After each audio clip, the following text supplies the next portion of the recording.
Hello, 6th grade Bobcats. Mr. Flato here. Welcome back to another great week at the Helena Middle School. We're going to switch gears a little bit this week and start talking about the next couple weeks of how we get along with one another. Diversity is a word living in Montana that we don't get to see a whole lot of, but we do have some diversity at the school, and we are all human beings. We are all unique human beings with different needs, different interests, different values, and we're forced to get along so that we can have a society. So that's what this Bob lesson is on today. It's about acknowledging that we're all different and figuring out that we can all be different and still get along. So without further ado, let's get going on this Bob lesson, accepting one another's differences. Make it a great week at the Helena Middle School. All right, we are on the Bob lesson, accepting our differences. But first, let's be our best this week at HMS. Let's be safe, let's be responsible, let's be respectful, and let's be a learner. All right, let's think outside the box here for a moment. Some of you may notice this picture that is kind of blurry. I apologize. From a popular book that I know first came out when myself and many of your teachers were growing up. It's the Where's Waldo? And this book was about trying to find Waldo in a picture full of a bunch of different stuff, and you would go from page to page, and it was like trying to find a needle in a haystack, if you will. Well, they had one that was try to find Waldo in the land of Waldos, and the objective of that one was to try to find the Waldo that was missing a shoe. And why am I bringing this up today?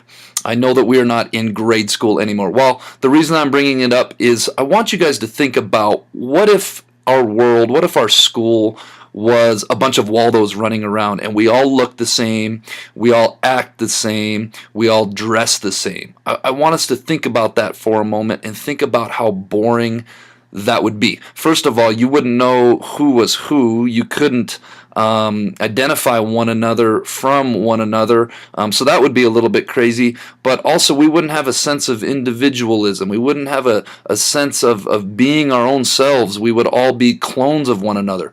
And as human beings, we're so lucky that there's 6 billion plus people on the earth, and not one of us are the same. So I want you guys to think about that as we continue on with this Bob lesson. We should really appreciate the fact that we are all different and we are all unique.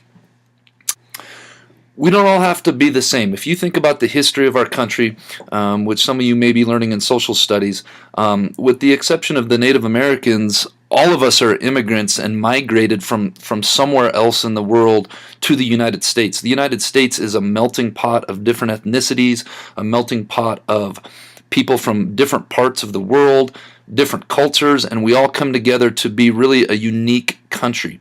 And Helena Middle School is no different. We have kids from different ethnicities, kids from out of town, kids that have grown up here their whole lives, and that's what makes HMS so awesome.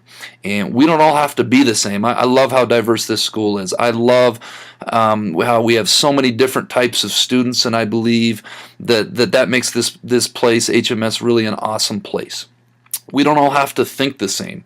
As you guys get older, I really encourage you to think for yourselves. Take the information that you learn. Don't just be a robot and process the information and regurgitate it. Take in that information. Think for yourself. I think that becomes so much more important from here on out as we get older, to develop the ability to think for yourself. We don't all have to act the same. We have a school full of a ton of different personalities, people with different viewpoints, people that are introverted, people that are extroverted, people that have lots of different interests, and that's okay. We don't all have to act the same way. We don't all have to talk the same way. Some of us talk in slang more than others. Some of us talk more quietly. Some of us are more loud and gregarious. Yorkie. Shout out to Yorkie.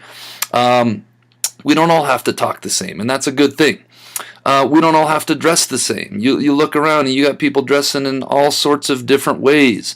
That's what's awesome about being here. If you were at a private school, you may have to dress in the same uniform. And here we don't have to. We get to dress whatever way we want as long as it's within the school code. We have that freedom of expression. We don't all have to believe in the same things, and this is really important, whether it's religion or politics or or even which football team you like, or whatever it may be. You get to form your own beliefs as we get older and we start to learn more about the world and learn more about life and learn more about people and learn more about the society. We start forming our own beliefs, and we don't have to have the same beliefs as other people, and that's what makes us unique, and that's what makes us awesome. We have the right to be ourselves. That's one of the great liberties and great freedoms of being a United States citizen, is we get to be exactly who we are, as long as we are following the rules and staying within the guidelines of not hurting other people and following the rules and the laws. We get to be exactly who we are. If you want to be a scientist, you have every opportunity to be in school, to go work hard and be a scientist. If you want to be a doctor, you can be a doctor. If you want to be a lawyer, you can be a lawyer. You can be whatever it is you want to be, and I'm such a firm believer in that. And education is the great equalizer. You guys are here in school today, and those of you that are here busting your butts every day and taking advantage of your free education, working towards whatever it is you want to be. Maybe you don't even know what it is you want to be yet. That's what's great about this school and about this country, is we get to be ourselves. Finally, we know that our differences make us interesting and unique. And I want to talk about this for a minute, because I have kids come into my room that say, I feel different, or I'm different, I don't fit in. Well, if you think about it, what's the difference between the word different and the word unique? The word different kind of has a negative connotation of it. You don't want to be different. But people want to be unique, right? Being unique's a good thing. And let's sit down and think for a second that it's basically the same thing. Being different, being unique, standing out, that's awesome. That's what you want to shoot for. You want to be exactly who you are. There are no two people in this 6 billion plus world that are alike. We were born, we were created to be different, and we were created to be who we are. And finally, we treat each other with respect, and that's what this is all about, folks. Out of all the universals, I think probably the most important one, in my opinion, is be respectful. There's nowhere in life that you can go where you can't not be respectful. You've got to be respectful. If you are respectful, it'll get you so far in life with other people.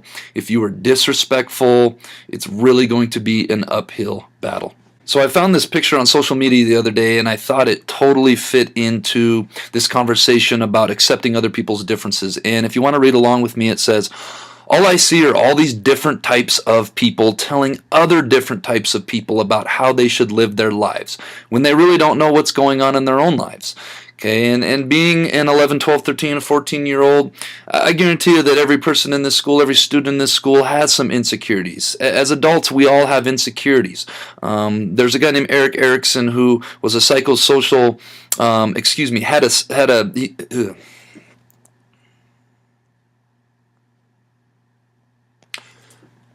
So I found this picture on social media the other week, and I thought I was going to save it for...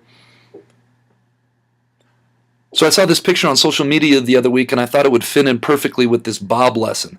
And if you want to read along with me, it says, "All I see are all these different types of people telling other different types of people about how they should live their lives, when they really don't know what's going on in their own lives." And I think it's so true that virtually every single student in this school has some insecurities and is trying to figure out who they are and what they're about and where they fit in, and what their style is, or who they're going to become, or what their identity is. And there was a psychologist named Erik Erikson who had this psychosocial theory of development, and it totally makes sense, because what he says is from age 12 to 19, the primary objective for human beings is trying to figure out, who am I, and answer that question. And that's one of the things I love about middle school kids is this stuff starts going on where they're trying to figure out who they are. And when people are trying to figure out who they are and they have those insecurities, sometimes they compare themselves to others, or try to be like other people, or are judgmental when somebody is different than them. And I think the root of that is really in insecurity and feeling insecure when really everybody is trying to figure out. Everybody is partaking in the same growth and the same evolving and the same struggle. Even as adults, we're constantly trying to figure out who we are as we become older and get going. So keep that in mind when we feel like we want to be judgmental towards other people, and when we feel maybe a little bit insecure about not knowing what's going on in our own lives and trying to figure our own lives out. All right, this week's Jellybean Question of the Week winners are Parker Verts, Jonathan Wright, Haley Keller-Olds, and Jesse Scrimshire. Come see me for some jelly beans. The answer was R. If you look at that, that's after actually a shifting gear in a car, hence the hint, ask somebody who's 16 who may have their driver's license. That was a hard one. This week's Jellybean Question of the Week. Wednesday, Tom and Joe went to a restaurant and ate dinner. When they were done, they paid for the food and left. But Tom and Joe didn't pay for the food. Who did? If you think you know, put your answer with your name on it in the Bob box by Friday, and maybe I will draw your name. All right, Bobcats, let's make it a great week at the Helena Middle School.